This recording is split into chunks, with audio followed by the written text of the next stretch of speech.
বোলে অৰ্জুন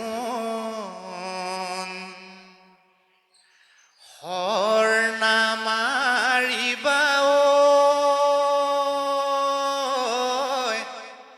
মেদিনীয়ে গ্ৰাহে মোৰ চকা বুজিছো কৃষ্ণ তোমাৰে চালনা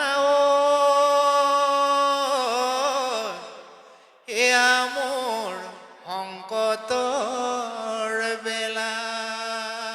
এটা কৰুণ গীত। কৰ্ণই কান্দিছিলে। কৰ্ণ এজন বীৰ, মহাবীৰ।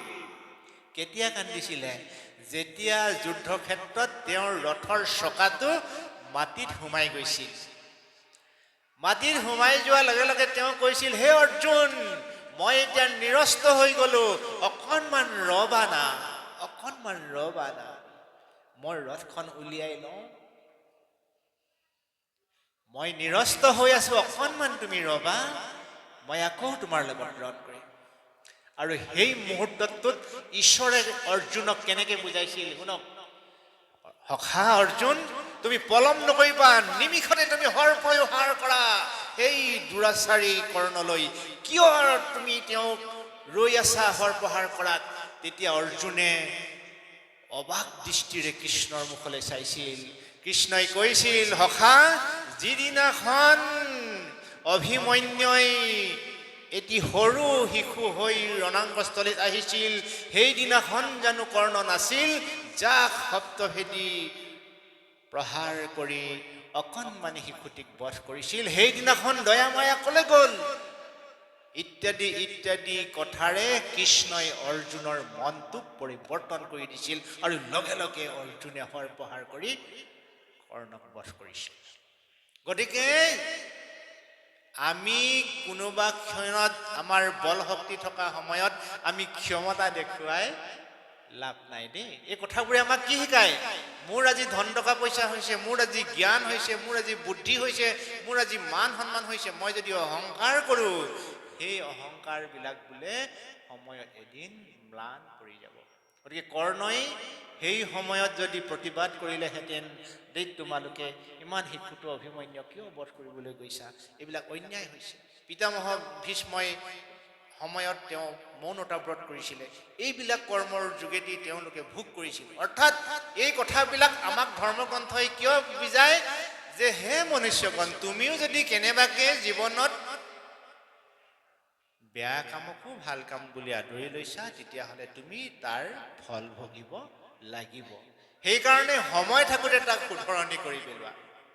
এতিয়া আপুনি ময়ো হয়তো জীৱনত এই বয়সলৈকে ভাল কাম বুলি হয়তো বেয়া কামৰো আমি আশ্ৰয় লৈছিলোঁ, কিন্তু সেই বেয়া কামটোকো আপোনাক মোক ভগৱানে আজি খণ্ডন কৰি দি আমাক ৰাইট চিন দিব।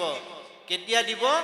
আমি দাস্যভাৱে সাধুৰ সংগত থাকি ভগৱানক যদি আমি দুনাই দুনাই প্ৰাৰ্থনা কৰোঁ যে হে প্ৰভু, সংসাৰত কৰি অহা অতীজৰ ভুল কৰ্মবিলাক তুমি যেন মোক জীৱনত কেতিয়াও তাৰ ওচৰলৈ নিনিবা প্ৰভু।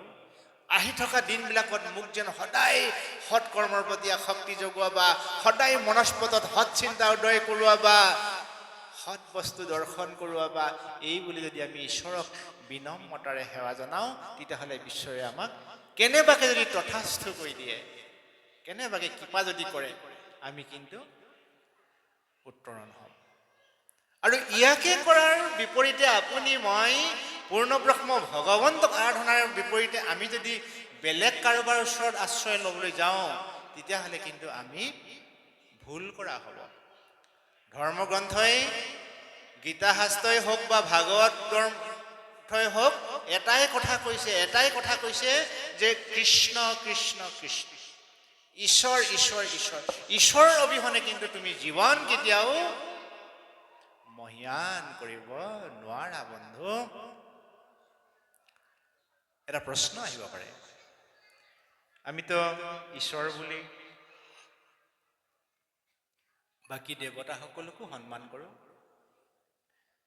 দেৱতা পূজা কৰাটো কি অপৰাধ? আপোনাৰ মনত হয়তো ভাবিব পাৰে যে মই অতীজৰ পৰা শিৱ ভক্ত আছোঁ, আজি শিৱভক্ত হোৱাত কিবা মোৰ অপৰাধ আছে? আমাৰ মগনা গাঁৱলৈ মন মাউতক নিমন্ত্ৰণ কৰা হ'ল। মন মাউতেতো কৈ থৈ গ'ল যে অকল ঈশ্বৰৰ কথা, তেতিয়াহ'লে দেৱী আৰু দেৱতাসকলৰ কথা তেওঁ যে এবাৰো নকলে। এই কথাষাৰ সমিধান আপোনাক দিবলৈ আমি প্ৰয়াস কৰিছোঁ। এদিনাখনৰ কথা, আপুনি মই যেনেকৈ ভাল পাই বিয়া বাৰু পাতিছোঁ, ল'ৰাটোৱে ছোৱালীজনীক ভাল পায়, ছোৱালীও ল'ৰাক ভাল পায়, কোনোবাই কাৰোবাৰ ঘৰখনৰ মানুহে চাই দি বিয়া বাৰু পতুৱায়, এয়াই জীৱন নহয় জানো আমাৰ? ঠিক তেনেকৈ নিজে ভাল পাই বিয়া পতা এজন পূজনীয় দেৱতাৰ নাম হৈছে শংকৰ। বৰ ভাল পাইছিল সতীক। দুয়ো বিবাহ হ'ল। বিবাহৰ পিছত আমি যেনেকৈ ঘৰলৈ যাওঁ, শহু দেউতাৰ ঘৰলৈ যাওঁ, কিন্তু দুৰ্ভাগ্যৰ কথা, শিৱ শংকৰে শহু দেউতাৰ ঘৰলৈ যোৱাৰ ৰাস্তা তেওঁ মুকলি কৰি ল'ব নোৱাৰিলে। কাৰণ শহু দেউতাই অৰ্থাৎ দক্ষ ৰজাই জোঁৱাই শিৱ শংকৰক তেওঁ আচৰণ আভৰণ দেখিয়ে জোঁৱাই বুলি স্বীকৃতি নিদিয়ে। দেউতাকৰ ঘৰলৈ যাবলৈ কাৰণো মন নাযায়। এটি মহা অনুষ্ঠান আয়োজন কৰা সম্ভেদ পাই ছোৱালীজনীয়ে ঘৰলৈ যাবলৈ বাউল হৈ উঠিল। বাৰে বাৰে নিজৰ স্বামীক কৈছে যে হে স্বামী, মোক ঘৰলৈ যাবলৈ দিয়া না, মোৰ বৰ মনত পৰিছে দেউতালৈ। দেউতাই সিদিনাখন যি ক'লে, এতিয়া চাগে নকয়, মোক আদৰিব, মোক সম্ভাষণ জনাব। কিন্তু স্বামীৰূপী শংকৰে সতীক বাৰে বাৰে বুজাইছে, হে প্ৰিয়া, তুমি এই ভুল নকৰিবা, তুমি নালাগে যাবলৈ। কিন্তু স্বামীৰ কথা গুৰুত্ব নিদি সেই সতীয়ে দেউতাকৰ ঘৰলৈ যাবলৈ ওলাল। তেতিয়াই সেই স্বামীৰূপী শংকৰৰ অন্তৰখন হেমেকি গৈছিল। তুমি গুচি গলে ও প্ৰাণ প্ৰিয়া, কেনেকৈ থাকিম কৈলাশ, কোনেনো মাতিব, কোনে চাই যাব, কোনেনো মাতিব, কোনে চাই যাব, স্বামী বুলি ভোলানাথ। আমাৰ ভকতসকলে, শিল্পীসকলে ইমান সুন্দৰকৈ গীতটো উপস্থাপন কৰিছে যে ইয়াৰ মায়াৰ পাশত আবদ্ধ এজন পূজনীয় দেৱতাৰ কথা, যি দেৱ শংকৰে নিজৰ ভাৰ্যাকো বুজাব পৰা নাই। চব মন কৰক, পৰিণতি কি হ'ল? স্বামীৰ কথা অৱজ্ঞা কৰি সতীয়ে দেউতাকৰ ঘৰলৈ গৈ নিজৰ জীৱন উচৰ্গা দিব লগা হ'ল। গতিকে সেই দেৱসকলে নিজকো বোলে ৰক্ষণাবেক্ষণ দিব পৰা ক্ষমতাটো নাই বুলি ধৰ্মশাস্ত্ৰই কৈছে। উদাহৰণ চাওঁ বুলি ক'লে অলেখ আছে। সকলোৱে আমি পাই অহা এটি উদাহৰণ এবাৰ হাতযোৰ কৰি আকৌ লওঁ দিয়ক। ব্ৰহ্মায়াদি কৰি জীৱ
বিনম্ৰ নিবেদন, আমাৰ পূজনীয় ইউটিউবাৰসকলৰ যোগেদি এই বাৰ্তাটো যেতিয়া গোটেই বিশ্বব্ৰহ্মাণ্ডত প্ৰচাৰ হ'ব, তাৰ তলত অজস্ৰজনে কমেণ্ট লিখে, কিছুমানে ভালকৈও লিখে, কিছুমানে বেয়াকৈও লিখে।